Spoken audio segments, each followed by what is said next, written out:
welcome to the Mediabox. Sunna Ævarsdóttir here to talk about your report on the case of Vladimir Kara-Murza and the persecution of opposition figures in Russia and Belarus. Tell us a little bit more about what you learned compiling this report.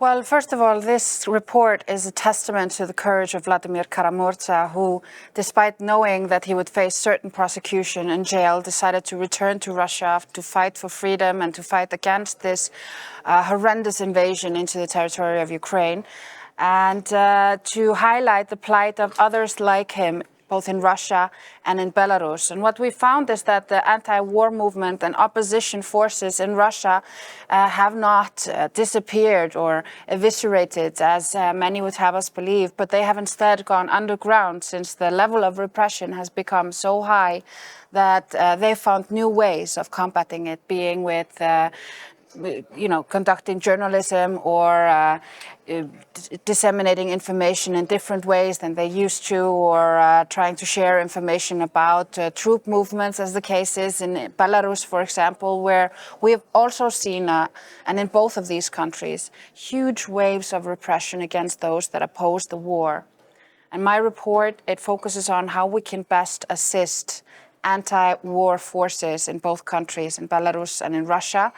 And one of these is just not to forget that they are there and not to tell them that they don't exist, because that's very demotivating. Tell us a little bit more about, as you say, how they can be encouraged, help. What can organizations like this one do? Well, we are encouraging our member states to assist independent media to set up their headquarters outside of the Russian Federation or Belarus and allow them to operate as such, so that they can continue to try and spread information towards the Russian Federation and break through what we call the information blockade in Russia. Also, when it comes to things like practical things like providing VPN connections for free to Russia and also to Belarus. We also talk about facilitating the entry and stay of people from Belarus and from Russia into the territories of the member states if they are fleeing the country because of their anti-war stance.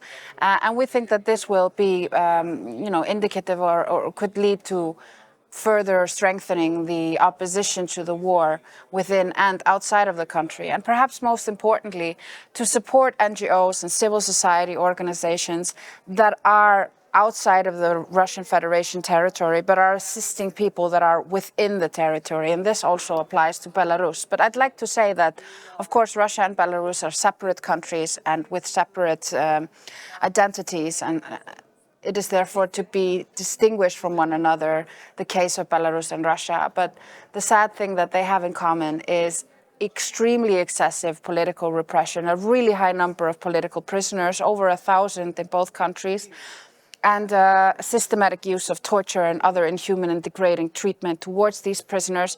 So it is important that we keep talking about them, that we keep them high on our agenda, and that we do what we can to support them, and that is what my report is about. Sunna Ævarsdóttir, thanks for talking to us. Thanks for having me.